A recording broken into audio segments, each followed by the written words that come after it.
Insaflah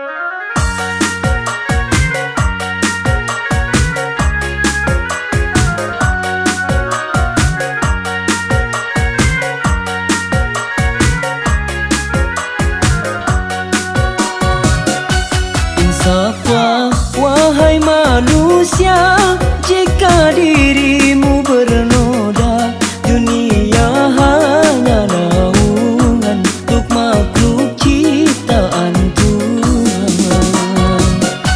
Dengan tiada terduga dunia ini kan binasa, kita kembali ke asalnya, menghadap Tuhan yang esa. Siapa selalu mengabdi, berbakti pada Ilahi, sentosa selama-lamanya di dunia dan akhir masa. Dialah pengasih dan penyayang kepada semua insan. Janganlah ragu atau bimbang pada keagungan Tuhan, betapa maha besarnya kuasa alam semesta. Siapa selalu mengabdi, berbakti pada Ilahi, sentosa selama-lamanya di dunia dan akhir masa.